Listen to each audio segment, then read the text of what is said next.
Hey everybody, let's dive into the principles of retirement planning. So again, there's a lot of generalities that we're going to focus on. I want you to remember, you got to read the questions, you got to focus on the key points. What we're providing to you is not to tell you everything that you can encounter, but at least to have some basic ideas of things that you're likely to see. So let's talk about some of these principles that underline retirement planning. So what are we talking about? Well, the first thing I want you to get into the habit of, I want you to start thinking about the retirement stage of a client's life. This means something. If they just get out of school again, they may not have a lot of financial capital, but they have a lot of human capital. When you're getting to retire, you may not have any human capital, but you should have a lot of financial capital. And the other thing I always want you to think about with these stages, always think about time horizon. And remember, time horizon and liquidity really help with this ability to bear risk. Okay, the other thing I want you to think about, we've got to be analyzing our financial goals for our clients. Are we making it? Are we on track? Are we behind? Do we need to add more money? Do maybe we have to work longer or change these goals? So again, we've got to analyze, how are we doing? For instance, if you're trying to fly a plane, let's say to Hawaii, it's not a straight shot. You're going to have to make adjustments in order to get there. Same thing with retirement planning. And then don't forget about behavioral considerations. This is really the key difference, I think, between institutional portfolios and dealing with private wealth clients. We have emotions and we have these biases that are going to come up. And I always want you to think about this. I always tell our candidates, look, you're not Dr. Phil. You can't solve every behavioral consideration, but you might be able to mitigate it. And if it is impacting their standard of living risk, if it's increasing that risk that you're not going to meet those goals, you're going to have to figure a way to mitigate that. If it doesn't really matter, then mitigation's not so big deal. Go ahead and leave those behavioral considerations. So again, with emotional behavioral considerations, we really need to think about, can we mitigate this and how much do we have to mitigate it? So again, these are the three underlying principles, and I would say all of them are extremely testable and very, very important. So this whole section, I want you to put down, I spelled no wrong. Well, let's see if we can fix that. We're going to say no excuses. You have to know this material. It's going to help you in a lot of different parts of the exam, especially on constructed response in the morning. Okay, so let's look at the stages.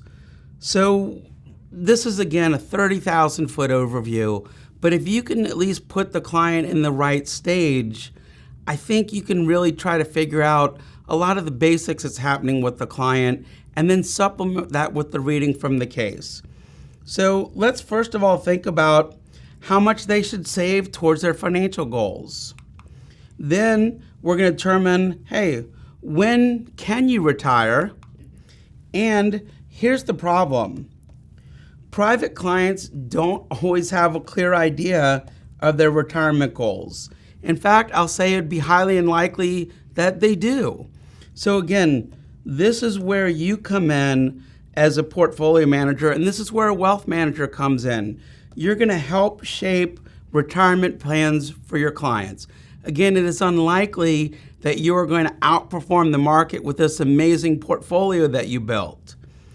But you can help shape the client's retirement plans, and you can prove the chances that they are going to meet their retirement plan.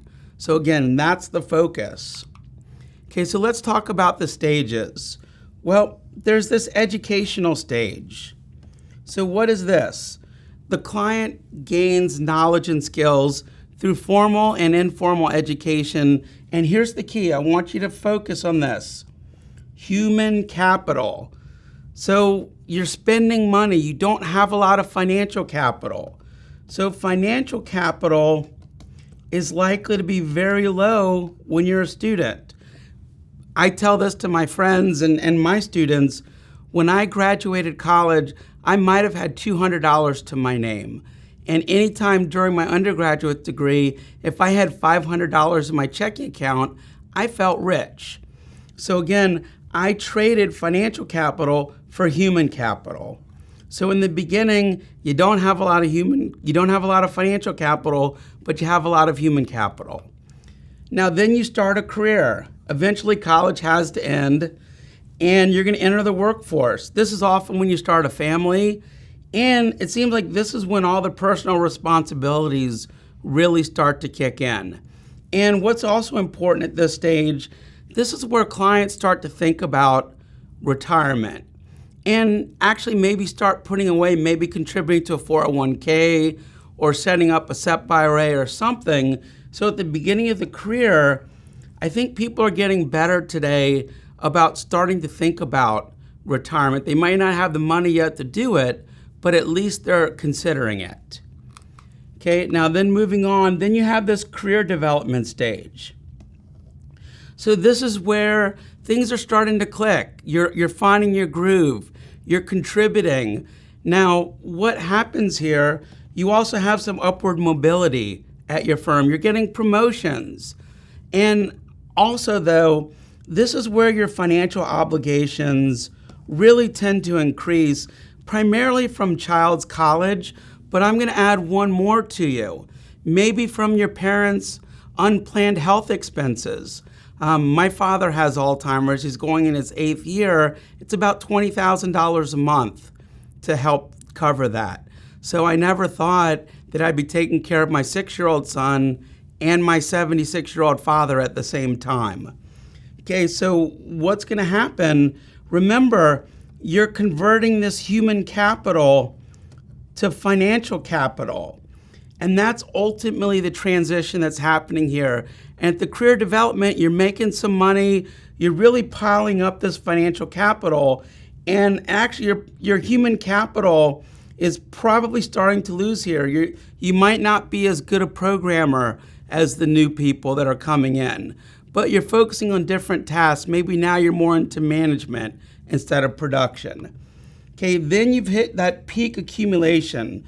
So this is the greatest time period for you to accumulate financial capital. So what are you doing? Again, keep thinking of this perspective, and I love how the CFA Institute presents this. Human capital becomes financial capital. So your skills, you're monetizing them. You're getting paid at the highest that you can. And this is typically the greatest the decade before you retire. But just know, typically you started out a lot of human capital, no financial capital, and now it's flipping. Now you're really generating that financial capital. Okay, and then we get into the pre-retirement stage. So what's happening here? I'm still trying to accumulate financial capital for retirement, and I might even start thinking about reducing liabilities. Hey, I don't have to pay for my son's graduate school. I paid for his undergraduate school, so I'm not going to cover his graduate. He can figure that out. You may not have any more kids in private school. You may even think about downsizing, getting a smaller house. And then finally, you're in the early retirement stage. So what does this mean? You're going to have to depend on your cash flows from your pension income or your investment portfolio. So now you're drawing down. You're not accumulating anymore. You're taking money out. So this brings up, I think, one of the most important risks that we have to think about, this longevity risk. Medical technology has evolved that we can live longer and longer with diseases that used to kill maybe even 10 years ago. But the issue is, do you have enough assets to continue to live? So this idea of outliving your assets or this longevity risk is extremely important, and we can solve that with annuities. But what we're going to talk about, clients tend to not like annuities. They don't like insurance in general, and it's something that you may have to overcome if it's critical for your client. Okay, so the last stage is this late retirement. So what's happening here? So now you're not playing golf as much, but what we're finding is uninsured healthcare expenses can suddenly start increasing. So you moved into the smaller house, expenses were going down and less, and you didn't have your son in college anymore, your children, and you could get by. But now these uninsured health expenses, they're putting a lot of pressure on your financial resources, and this drawdown becomes even more critical. And again, that's why Monte Carlo simulation can help.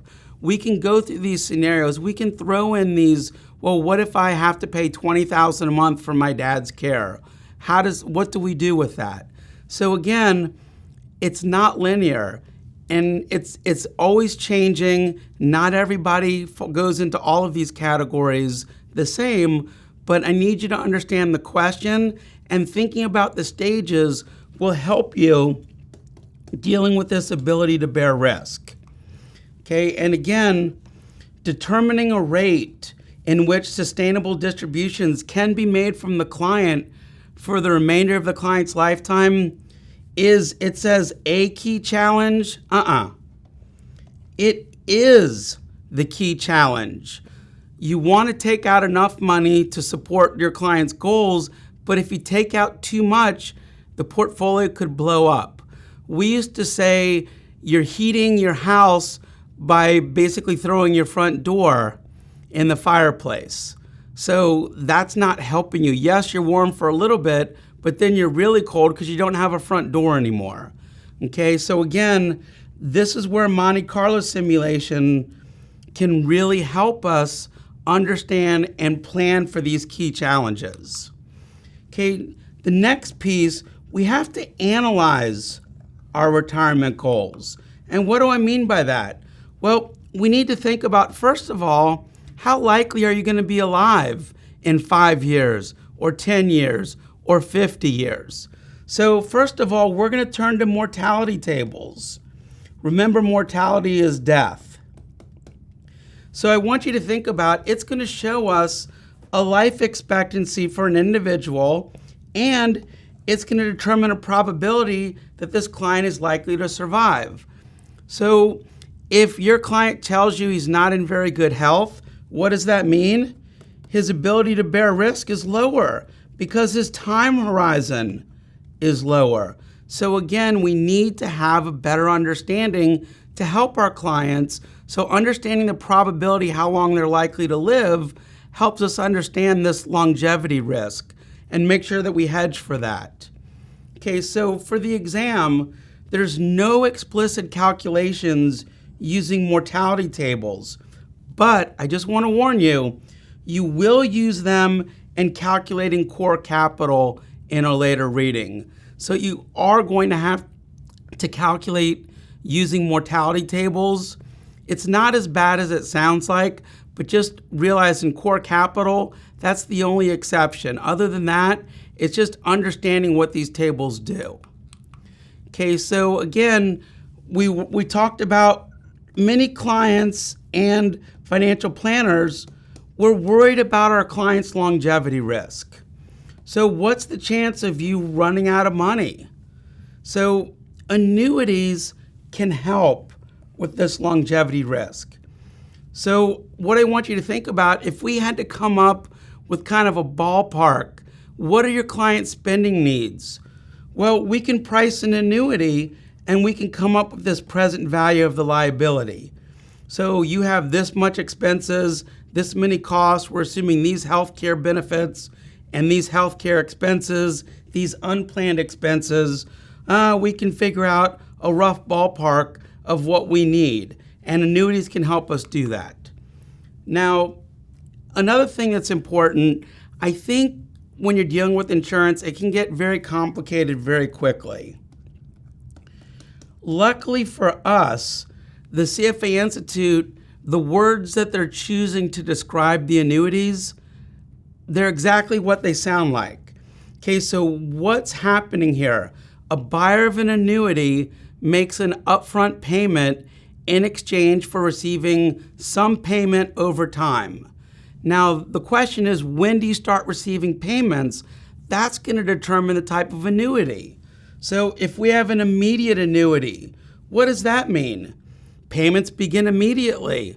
Okay, I get it. So that's what an immediate annuity is. And then there are other types of annuities. Luckily, they're very intuitive. A deferred annuity. Hey, it's not making immediate payments to me. They're going to begin at some specific time in the future. A life annuity. Hey, you're going to give me monthly payments as long as I'm alive. If I'm dead, they stop. Okay, so don't make these things more complicated than they are. Now, this is the thing. If a private client's retirement spending needs are expected to be relatively stable, they're pretty healthy, their family has a long track record of healthy lifestyle, and they live very comfortable lives, well, we can have a life annuity that can reduce that longevity risk. And we can even figure out how much money we need to do this because we can price a life annuity. And that's a good idea that we can at least use as a ballpark estimate to help fund our clients' retirement goals. Now, again, I talked about Monte Carlo simulation.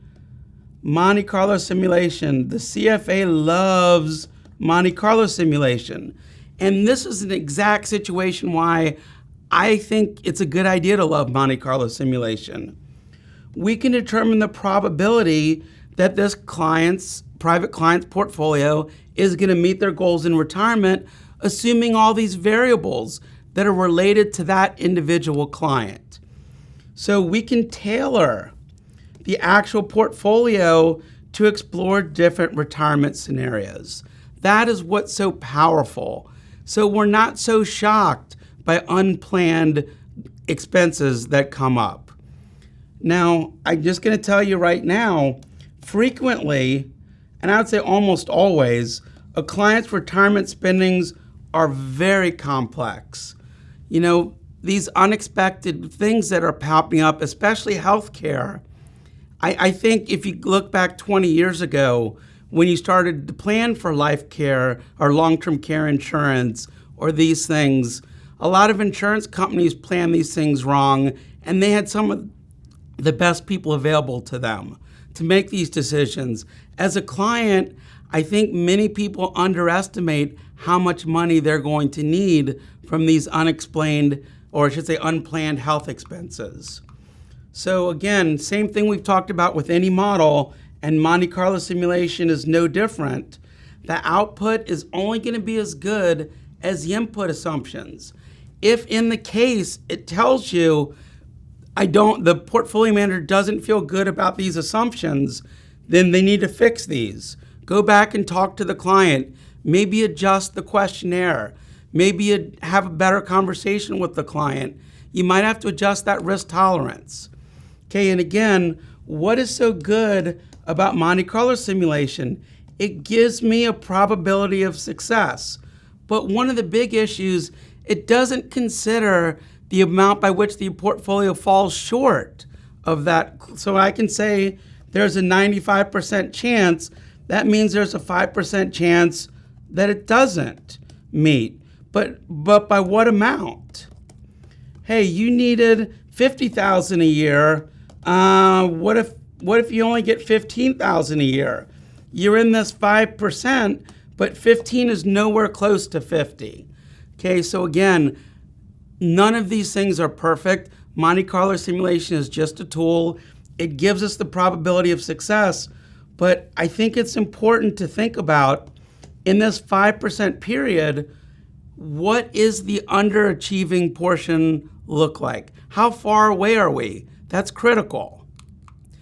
Okay, and this shortfall magnitude, or think about if it's a distribution, we're talking about this left tail risk. What is the average that we underperformed in that 5%? Because the client's going to want to know that, and you as a portfolio manager, you need to know that. You may have to adjust the portfolio. Okay, so what are a few other things to think about? If we're dealing with private clients, we have to deal with behavioral considerations. So private wealth managers, we're asking a lot of you. The CFA Institute asks a lot of you on the exam. So you're going to have to consider some following behavioral biases that are associated with retirees. Is this for every retiree? No, but it gives you a scenario and it helps you understand this situational profiling. So what do we find? Well, this is an interesting one, probably not surprising to anybody. When you're young, hey, you think you're going to live forever. Retirees realize that they have a timeline and they become actually more worried about risk. This longevity risk starts to really scare them. So what happens? Retirees are likely to be more loss averse. So they're like, listen, I'd like to invest in this asset, but I can't afford more than a 5% loss. Is this asset going to possibly return less than 5%?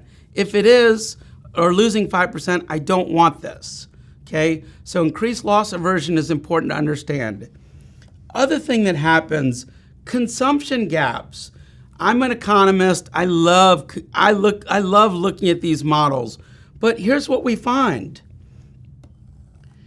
Retirees, they tend to actually start dealing with this loss aversion and uncertainty, and what happens? They get afraid to spend money. So they're not buying that new car or that new refrigerator. They're going to make do. So we see this consumption gap in retirees as well. Okay, and this is an interesting question. And I would understand why this annuity puzzle is a problem, and I would want you to understand it for the exam. Bottom line, life annuities can reduce longevity risk. Hey, you're worried about dying, or I should say outliving the money that you have. Well, guess what? If you buy a life annuity, that's not a problem. We can mitigate this longevity risk. So the question is, why doesn't the majority of people buy life annuities? Well, individuals don't like to buy them. Now, there are a number of reasons. And again, this isn't every reason, but generally these seem to apply. So they're hoping, wait, I don't want to lock in this retirement lifestyle yet. I still have more lifestyles that I want. I want more. I'm not ready to just agree to the smaller lifestyle yet. I'll figure out a way to get there. The other thing, they want to control their assets. They don't want to give up all of their assets to an insurance company. They want to be in control. You know, for me personally, that's one of the ones that I struggle with. And then the other thing, quite frankly, there's a high cost to some of these products. And some annuities are extremely expensive. And the other piece that I'll talk about, I think also in the past, I don't think insurance brokers have done a very good job of putting you in the right annuity. You know, just like anything, you can have the best annuity in the world, you can have the best shoe in the world, but if it doesn't fit you or it's the wrong size, it's not acceptable. Okay, so some more behavioral considerations thinking about when you're dealing with retirees. You know, we've talked about this a lot in the material, and we're going to talk about it more. Mental accounting, goals-based investing. Yes, it is not going to most likely build the most optimal portfolio, but if we use a goals-based scenario for each goal that they have and build a separate portfolio, we're likely to meet what the client needs. Okay, so what we find, and this is something that was true with my grandparents and my parents, and I've seen it, thousands of times. Retirees prefer to meet their spending needs from investment income, not by liquidating securities. Well, we should be managing their portfolio using a total return perspective. Who cares if it comes out of income or securities? as long as it gets them the need that they want. Well, we think what happens is clients feel like, well, the asset is protected, I don't want to liquidate that, and it's a form of self-control. So I can spend the income, but I don't want to touch the asset. Okay, so this preference for income over capital appreciation, the CFA Institute introduces this in the material, and I've also read it in a number of places as well. We really attribute this to this lack of self-control, especially about spending.